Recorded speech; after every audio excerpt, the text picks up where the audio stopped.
පැරානෝමල් නයිට්මයාස් කියලා YouTube channel එකකින් තමයි දැන් ඔයා මේ දකින වීඩියෝ එක අන්තර්ජාලයට මුදා හැල්ලා තිබ්බේ. මේ YouTube channel එක පිළිලා තියෙන්නේ මෙන්න මේ වගේ අපිට හරියටම පැහැදිලි කරගන්න බැරි අద్భుත සිදුවීම් වලින්. මේ වීඩියෝ එකේ තියෙන ටිකක් විතර අපිට තේරුම් ගන්න බැරි වුණු අසාමාන්‍ය සිද්ධියක් ගැන.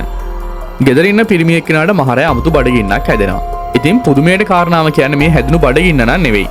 මෙයාට මේ හැදුණු බඩගින්න හින්දා මෙයා යනවා කුස්සියට කෑම එකක් හදාගන්න. මෙන්න මේ වෙලාවේ තමයි මේ වීඩියෝ එකේ තියෙන අමුතු දේවල් අපිට පේන්න පටන් ගන්නෙ. මෙයා කෑම එක හදන්න භාවිතා කරන්න හදපු බඩු ටික එහෙ මෙහෙ යනවා කාගේවත් උදව්වක් නැතුව.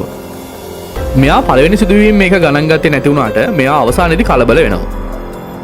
දිගින් දිගටම සිද්ධ වෙන මේ අසාමාන්‍ය දේ හින්දා මේ මනුස්සයාට තේරුම් යනවා මෙතන මොනවා හරි අසාමාන්‍ය දෙයක් තියෙනවා කියලා.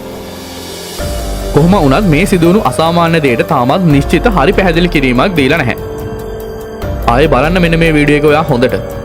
ඉතින් ඇත්තටම ඔයා හිතන්නේ මේක පැරානෝමල්ද? ඒ කියන්නේ මේක අසාමාන්‍ය බලයක් නිසා සිදුණු සිදුවීමක්ද? ඔයා හිතන දේ අනිවාර්යයෙන්ම පහලින් කමෙන්ට් එකක් විදිහට දාගෙන යන්න.